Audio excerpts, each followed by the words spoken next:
My conscious brain awoke in a state of utter panic.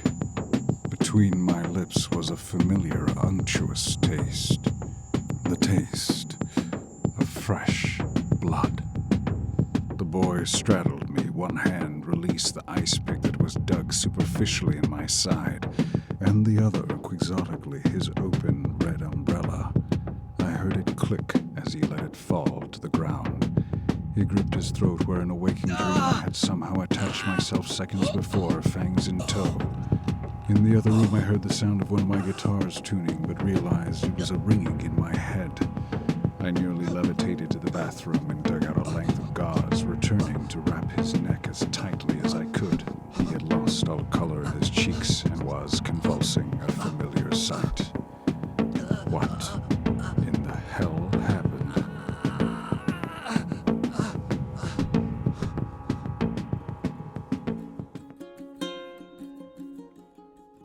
On Fridays, the boy was to make spaghetti and meatballs. He was paranoid sometimes about going out by himself, which I indulged, but this Friday he insisted he'd go alone.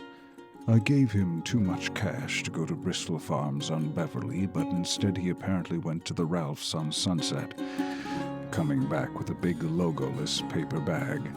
The bag clinked on the counter, and I reminded him that we still had plenty of olive oil, and he looked embarrassed and apologized. I went to my study as he prepared dinner, sizzle of garlic, then soft scratch of record needle, the Strokes, his new favorite old band, Lou Reed, and then Joy Division, if I recall. The tomato sauce smelled like it was burning, and I told him so, but he reassured me that it was not. We ate voraciously. Then I remarked that the tomato sauce was different. He hadn't used wine, had he? He had used some wine. Was that a problem? I reminded him that I'd told him I didn't want alcohol in the house. I was sensitive to its taste, and I saw that he was crestfallen and disappointed me, and I let it go. I helped myself to seconds and thirds, soaked with cheap Ralph's garlic bread. He put on Radiohead and Susie and the Banshees. I laid out on my leather settee and must have fallen asleep. The patio doors open, a soft breeze.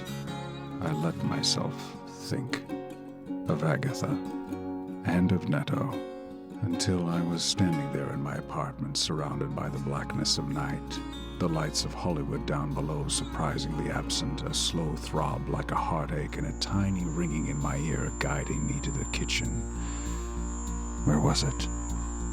It wasn't there, so I creeped soundlessly into the boy's quarters, sliding his bathroom door open and back out with it. A glass or two was literally nothing for my habits. I would admit it to my sponsor tomorrow and dig a little deeper. Things, after all, had changed. These things happen. Strangely, I was already feeling a little drunk already, and there was that buzzing, like a tone from afar, not altogether remarkably loud, but still grating.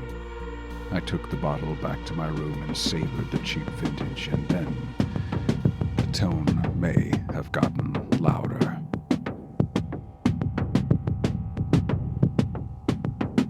I carried the boy to the patio and laid him there as he convulsed. I went back to fetch some antiseptic and doused him with it. He held back his screams. Part of me was furious, part of me confused. An old part of me wanted to interrogate and scare the boy, but instead I watched, and I recognized. The boy was going through the paces. The urge was there. I had seen it before. I waited for his irises to gleam, for the appearance of Dracul in his veins. Little pulses that some say look like bats flying through the circulatory system. Some have brief levitations, though that can come later. "You're all right," I said in a surprisingly comforting tone. Somehow the boy had done this to himself, but he had also used me. "The pain will be sharp around the wound," I told him.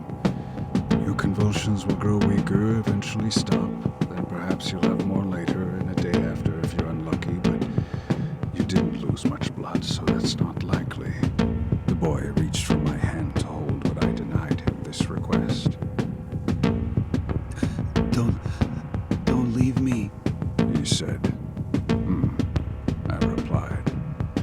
was then that I heard a distinct banging at my door.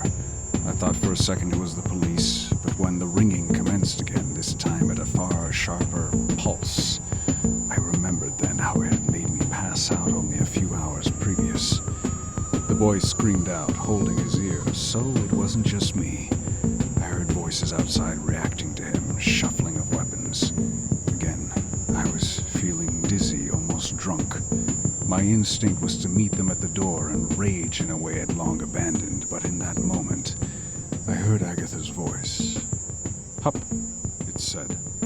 And so, with a drop vertiginous, I vaulted down, cascading like the stuntman I should have been. The distinct sound of 2 gunshots tailing me as I crashed through a wall of bamboo into the street below. My clothes in tatters, scuffed a little but mercifully free of that horrid buzzing sound and its incapacitating effects. Perhaps I would not tell my sponsor about this after all. I have very rarely run from a fight, but there was something undeniably foreign and mysterious about the situation. Would the boy be safe? I very much knew at that point that the boy was surely back in the hands that had, as he had remarked on the porch in that twilight hour, fired him like a weapon in my direction. Enemies I have made throughout the centuries, but those who would want me dead I thought had long left this earth. Those who knew of my identity were a small list, and their betrayal something I'd not considered a possibility, at least at this point in time. There were only a few I knew to trust. There was one I trusted almost to a fault. And quite coincidentally, I'd been meaning to pay him a visit for some time. Now, if I only had the boy's talents with technology, perhaps I could find him. But fortunately, I had other means. It was time to visit the collective, or what remains.